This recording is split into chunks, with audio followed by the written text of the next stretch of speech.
Vou ver esse aqui, ó. Esse aqui é foda, hein? Esse aqui eu vou passar raiva, hein? Vamos ver aqui sobre futebol. Peleja, canal Peleja. Esses foram os maiores roubos do futebol. No Brasil, logo que acabam os jogos da rodada, Nostal. começam os programas de debate na TV. E uma das pautas mais discutidas, quase sempre, é a atuação da arbitragem. Segundo grande parte Normalmente dos uma merda. comentaristas, os árbitros do Brasil, historicamente, são fracos comparados aos de campeonatos de ponta, principalmente os da Europa. Mas uma partida apitada por um norueguês na Champions League de 2009 mostrou que tem dias que ser juiz da América do Sul ou da Europa não faz tanta diferença assim. O Radar Peleja de hoje é sobre um dos jogos mais roubados da história da Champions League. O Chelsea vinha de um vice-campeonato para o Manchester United na temporada de 2008 e estava mordido para conquistar o tão sonhado título europeu. Com os Red Devils do outro lado da chave, se os dois se classificassem para a grande decisão, seria a primeira vez que dois times repetiriam duas finais de Champions seguidas. Mas antes, os Blues tinham um velho rival pela frente na semi, o Barcelona. Depois de empatar em 0-0 o jogo de ida no Camp Nou, o time de Lampard e companhia só tinha que fazer o dever de casa. Era vencer o Barça e se preparar para a final. Com mais de 40 mil pessoas no Stamford Bridge, logo aos 8 minutos de jogo, o Chelsea abriu o placar. Uma pancada de fora da área de Essien colocou os ingleses na frente e ia garantindo a revanche contra o United. Mas depois do gol, as coisas começaram a ficar bem estranhas. Aos 25 minutos, Daniel Alves se enroscou com Maludá na entrada da área. Os dois estavam com os pés em cima da linha. O juiz olhou e marcou apenas uma falta. Pela regra, seria pênalti. Como o placar ainda marcava 1-0, os jogadores nem reclamaram e seguiram com o jogo. Mas no minuto seguinte, veio o primeiro grande lance polêmico. Drogba recebeu em condição legal, de frente pro gol. Então é puxado e ainda leva um carrinho do lateral do Barça. Muito pênalti Só que dessa vez, o árbitro Tom Henning não deu nada. Mesmo com todo o barulho e protesto da torcida, Henning continuou com suas marcações estranhas. No intervalo, os jogadores dos Blues ficaram na bronca, mas pelo menos continuavam se classificando com a vitória em casa. Aos 10 minutos do segundo tempo, mais uma chance clara. Drogba driblou Abidal e saiu em ótima condição para chutar, mas o defensor claramente o agarra e dá outro carrinho. Sem acertar a bola. E assim como no primeiro lance, nada marcado. Mano, acho que nessa época acho que tinha casa de aposta, tinha gambling e tal, mas era mais escondido assim, não era tão, né? Não era tão absurdo, tá ligado? Porra, velho. O Marfinense foi a loucura no chão. Não acreditava que o juiz não tinha marcado mais um pênalti tão claro. A essa altura você pode falar, o juiz é rigoroso, não vai marcar qualquer contato dentro da área. Então presta atenção nesse lance. Com o jogo já caminhando para o fim, o Barcelona, com 1 a menos, perde uma dividida pelo alto e a bola sobra no pé de Anelka pro mano a mano contra Piqué. Nesse momento, o atacante tenta dar um drible da vaca no zagueiro espanhol, que para impedir, dá um tapa claro na bola. E o juiz de novo manda o jogo seguir. Não era mesmo dia de pênalti pro Chelsea no Stamford Bridge. Mas calma que tem mais. Apesar de tudo, o jogo ainda estava 1-0 e o Chelsea classificando. Só que aos 47 do segundo tempo, Iniesta acertou um chutaço no ângulo, sem chance para Peter Cech. Foi um desespero total, e depois de tantas reclamações, o Chelsea foi pro abafa. No último lance do jogo, já aos 50 minutos, escanteio para os ingleses. Com todo mundo na área, incluindo o goleiro, a bola sobrou no pé de um dos craques do time, Michael Ballack, que chutou direto e teria feito o gol, se não fosse pelo braço de Eto'o. Mano. Mais uma vez a bola bateu na mão do jogador do Barça. E de novo, o juiz norueguês, com toda a sua certeza, ignorou. Os jogadores pareciam querer matá-lo. Ballack correu em direção a ele, gritando, gesticulando, só faltava dar um soco. No apito final, todos que assistiram a partida não conseguiram acreditar no resultado. 1-1 e o Barcelona de Guardiola ia para sua primeira final de Champions com o treinador.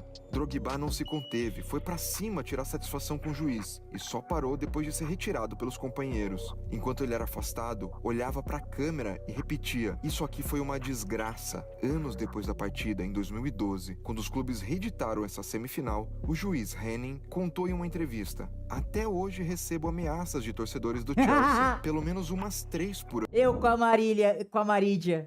Aquele jogo com o Corinthians, em 2013, Corinthians e Boca no Pacaembu, mano. Aquele assalto. Nossa, mano. Acho que todo ano eu xingo ele, entendeu? E eu vou xingar até o fim da minha vida, quando tiver com meus 90 anos, eu vou lembrar. 2013, a Maria, filha da puta, tá no pano do capeta. por ano.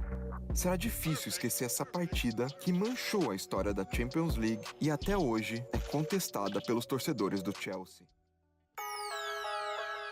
Imagine você desconfiar a vida inteira que a arbitragem beneficia o seu rival e aí finalmente um escândalo é revelado e a manipulação de resultados é comprovada. O Radar Peleja Mas de aí hoje não tem... é sobre a sujeira em que a Juventus e outros clubes se meteram em 2005 Ah, é verdade, e 2006. Juventus, não lembro disso Lembra aí. do caso do árbitro Edilson no Brasileirão de 2005? Considere aquele escândalo amador perto do que o Peleja vai te contar. Ah, mas eu vou A contar. Juventus havia O Corinthians ia ganhar aquele jogo, aquele título de 2005 de qualquer forma. Se continuasse com a gente ia ganhar, não continuasse... Não, aquele pênalti não foi determinante porque a gente tava na frente, velho. A gente tava na frente. Aquele pênalti ia determinar. O Inter perdeu os próximos jogos que ele teve, entendeu? Eu só faço o seguinte, pro Inter, eu só digo o negócio. Põe no DVD. Acabou. Mas esse aqui da Juventus é bizarro, velho. sido o campeonato italiano por 2 anos Esse é bizarro seguidos, da Juventus. e muito se comentava nos bastidores sobre erros de arbitragem sempre a favor do clube alvinegro. Em maio de 2006, uma investigação gigante foi revelada com o envolvimento do serviço secreto italiano, com vários áudios sendo semanalmente vazados, tendo árbitro e dirigentes em diálogos corruptos. De um lado, os diretores de clubes definindo Lembro quem disso aí. apitaria qual jogo. Do outro, árbitros comprados com clubes e manipulando o resultado dentro de campo. Foi o chamado Calciopoli, um esquema corrupto que envergonhou a Itália. Um dos dirigentes mais envolvidos no esquema era Luciano Modi, nome forte na Juventus. Ele estava na maioria dos áudios e chegou até a ameaçar o atacante Miccoli. Se não parar de encher o saco, não vai mais para a seleção. Quem manda ele ser convocado ou não sou eu. Mensagens como essa caíam como uma bomba na staff da seleção italiana, que tinha uma Copa do Mundo pela frente, a de 2006. Eles o esquema ganharam. do Calciopoli era complexo e rolava até ameaça de morte. Alguns juízes eram obrigados a marcar impedimentos e pênaltis inexistentes numa época em que o VAR não estava nem perto de se tornar realidade. Já outros árbitros iam atrás dos dirigentes oferecendo favores e pedindo carro de luxo em troca. É. O julgamento de Aí, todos os vai de envolvidos carro. era próximo das semis e finais da Copa do Mundo. Muito se especulava sobre a justiça inocentar essa galera depois do título da Itália, principalmente porque a Azzurra contava com muitos jogadores da Juventus e também do Milan, um outro clube envolvido no esquema. Mas as penas foram dadas. Reduzidas, é verdade, mas dirigentes e grandes Brasil? clubes sofreram punições severas. A Juventus teve os títulos das últimas 2 temporadas Tá cassados. ganona. Isso mesmo. Perdeu o troféu e não está registrada mais como a campeã em 2005 e em 2006. Só para ter uma ideia da confusão, o título da temporada 2005-2006 ficaria então com o vice-campeão, Era o que Milan. era o Milan. Mas ele estava tão encrencado no esquema que também perdeu pontos. E aí a terceira colocada Internazionale foi quem ganhou nos tribunais o campeonato.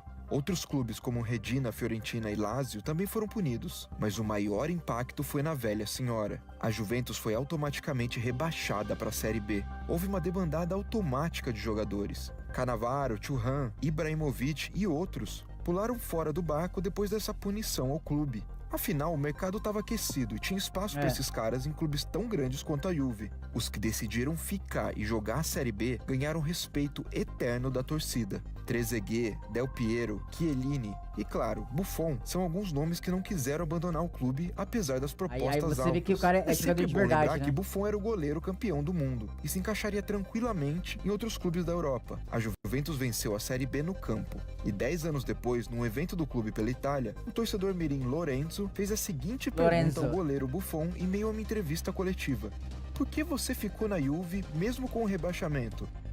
O ídolo respondeu emocionado ao garotinho: para ouvir hoje perguntas como a de uma criança como você e sentir orgulho da minha história. Senti que fiz a coisa Brabo. certa pelo meu clube. Brabo. O escândalo nacional Bad. teve esse lado bom de reforçar a imagem de ídolos, principalmente na Juventus. Mas abalou o futebol italiano de maneira inédita. A Série A nos anos seguintes teve redução de investimento televisivo. Afinal, a credibilidade tinha ido pro saco.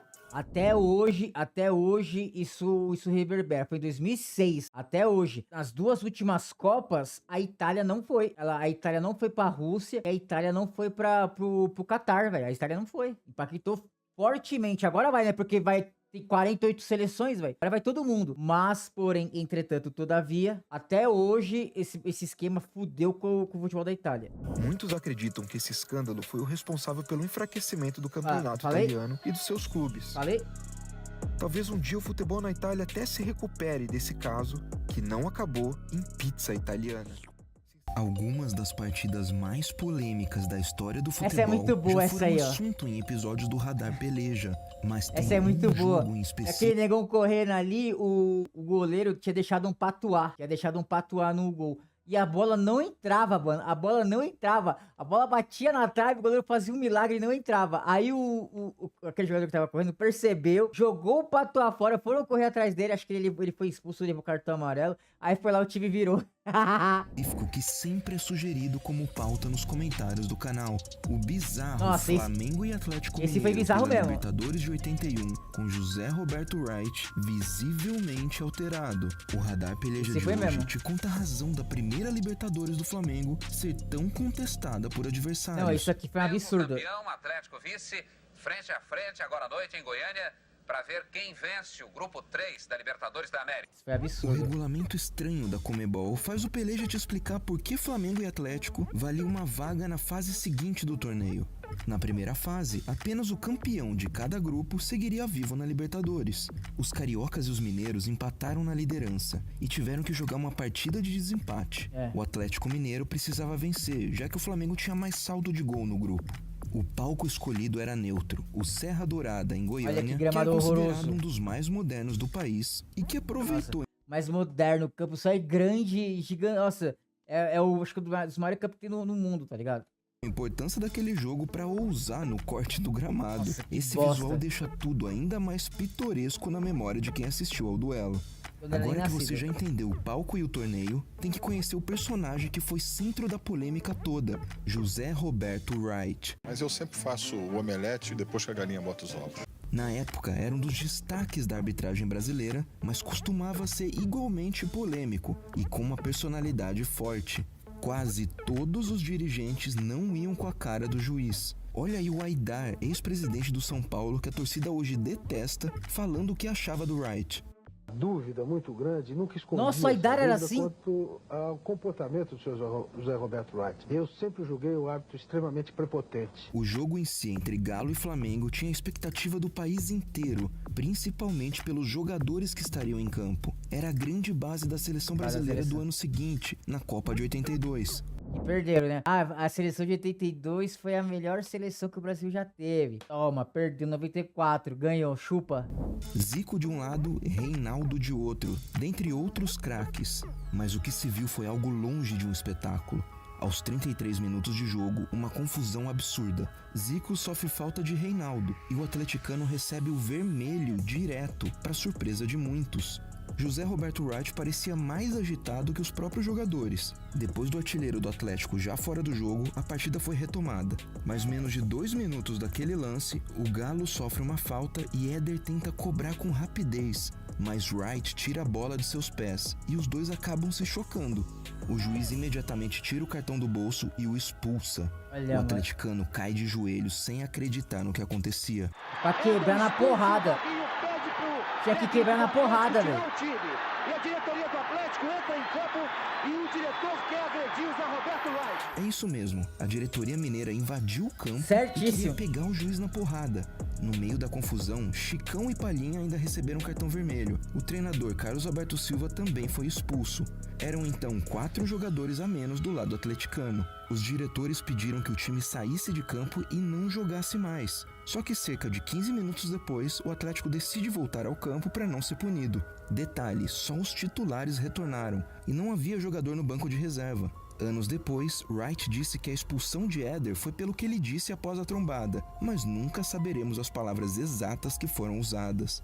Logo quando o jogo é retomado, o goleiro João Leite cai perto da meta do Atlético. Os jogadores atleticanos não queriam mais jogo e pareciam preferir o final em 0-0 para tentar algo nos tribunais. José Roberto Wright perde a paciência com João Leite e o expulsa.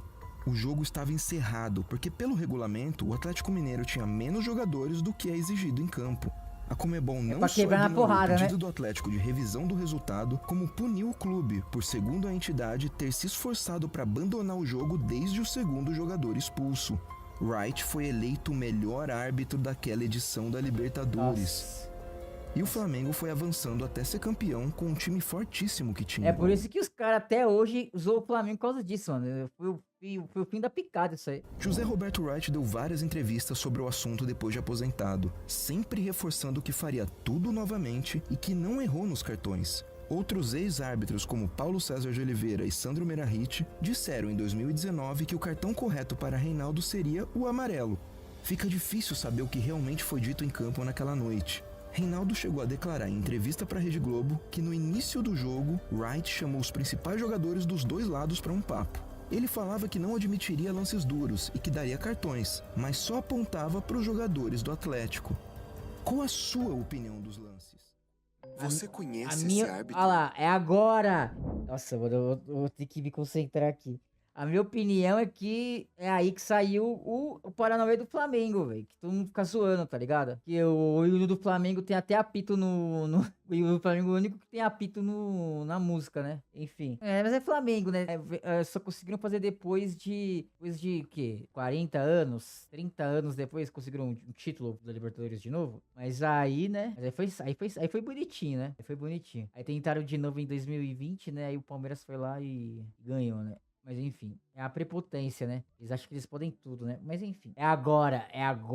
Mano, isso aqui, eu sempre falarei sobre este arrombado. Ele é o paraguaio Carlos Amarilha. Quer que ser Se paraguaio? você é torcedor do Corinthians, tenho certeza que não só conhece esse rosto, como também não esquece o jogo que ele apitou. O Radar Peleja de hoje vai contar a história do jogo, mano, que foi considerado uma das maiores lambanças. Ele ter saído vivo de São Paulo já foi milagre, velho. Da arbitragem na Libertadores. Na temporada de 2013, o Corinthians tinha um timaço, manteve a base do elenco campeão mundial e fez a contratação mais badalada do futebol brasileiro naquele ano, Alexandre Pato. Foram 15 milhões de euros. Em maio, o time já estava classificado para a final do Paulistão e tinha a partida de volta das oitavas da Libertadores em casa, no Pacaembu. O palco era o mesmo da final do ano anterior contra o mesmo adversário, o Boca Juniors. Mesmo depois de perder na ida por 1-0 em La Bombonera, o resultado era tido como reversível e a torcida estava muito confiante na briga pelo bi.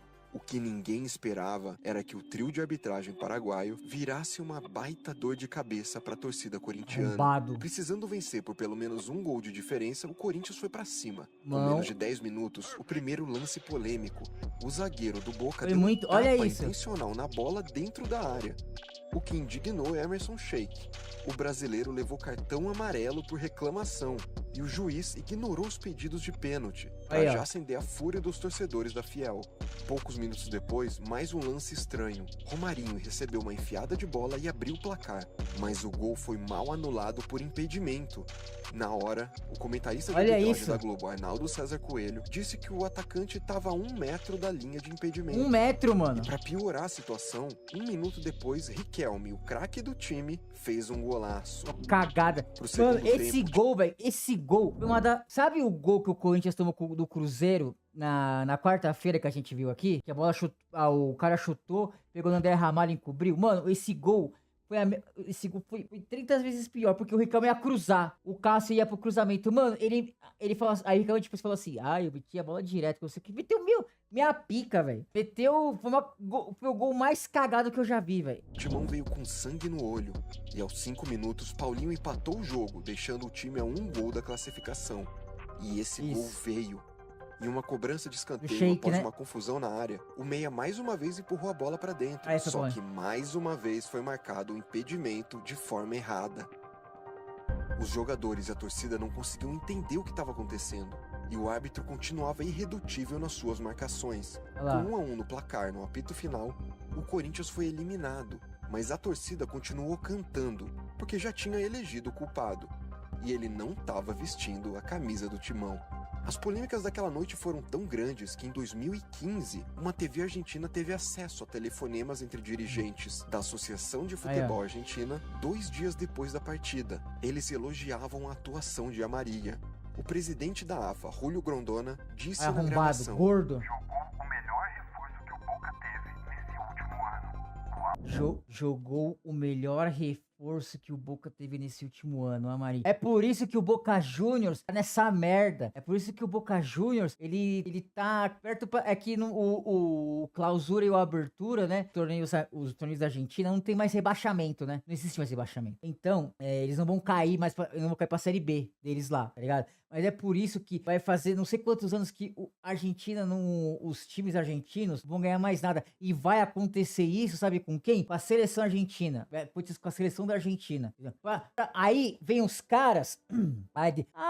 Vai, hermanos. Aí os caras vão no Twitter e escrevem lá assim: ô Argentina. Aí os caras falam assim: obrigado, macaquito. Mono, eles falam de mono. Obrigado, mono. Tá ligado? Racista e brasileiro batendo pau pra Argentina. E é por isso que eu falo: argentino tem mais.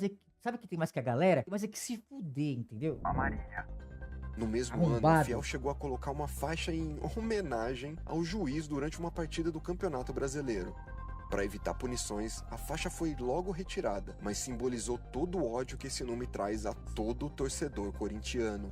Conspiração ou não, esse foi o jogo para ficar marcado na história e fazer qualquer membro da Fiel pensar duas vezes antes de pedir o fim do VAR.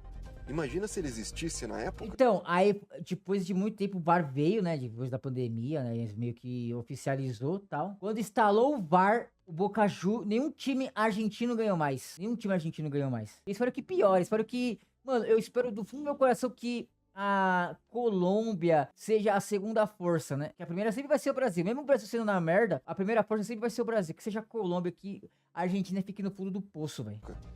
Inscreva-se no canal e até o próximo Radar Peleja. Nossa, mano, esse dia eu fiquei puto, velho. Esse dia eu fiquei puto. Esse dia eu queria... Nossa, mano, não posso falar o que eu tô pensando. Esse cara só falando do Chelsea, falando do Corinthians. É foda, viu? Vamos pro próximo aqui, ó.